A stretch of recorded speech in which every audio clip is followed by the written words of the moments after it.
Hello வணக்கம். நம்ம கிராமிய சமையல் சேனலில் தேங்காய் சாதம் சுலபமாக சுவையாக எப்படி செய்கிறதுன்னு பார்க்கலாம் வாங்க. அதுக்கு உங்கள்கிட்ட என்ன சாப்பாட்டு அரிசி இருந்தாலும் சரி, பச்சரிசி இருந்தாலும், பாசுமதி அரிசி இருந்தாலும் அதை நல்லா குக்கரில் கொஞ்சம் உப்பு சேர்த்து வடித்து பொலன்னு இருக்க மாதிரி எடுத்து வச்சுருங்க. அடுப்பில் வாணலி வச்சுருங்க.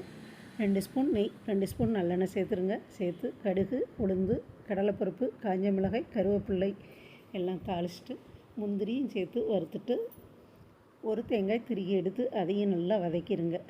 வதங்கவும் நாம் வடிச்செடுத்த சாதம் இதுக்கு தேவையான உப்பு பார்த்து செக் பண்ணி சேர்த்துருங்க. நல்லா கிளறிட்டு ஒரே ஒரு பிஞ்சு மட்டும் சர்க்கரை சேருங்க. சேர்த்தா கொஞ்சம் சுவை கூடுதலாக இருக்குங்க. சேர்த்து நல்லா கிளறிட்டு பாருங்கள், நான் 25 கிஸ்மிஸ் எடுத்திருக்கேன். அதுவும் சேர்த்து சாப்பிடும்போது நல்ல சுவையாக இருக்கும்.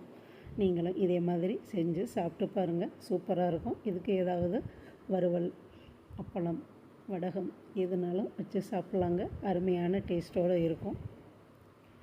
நம்ம சேனலை இதுவரை சப்ஸ்கிரைப் பண்ணாமல் இருந்தீங்கன்னா சப்ஸ்கிரைப் பண்ணிடுங்க. இது பேச்சுலர்ஸ் எல்லாம் ஈஸியாக இதை செஞ்சு சாப்பிட்லாங்க. சாப்பிடவும் நல்ல ருசியாக இருக்குங்க. நன்றி, வணக்கம்.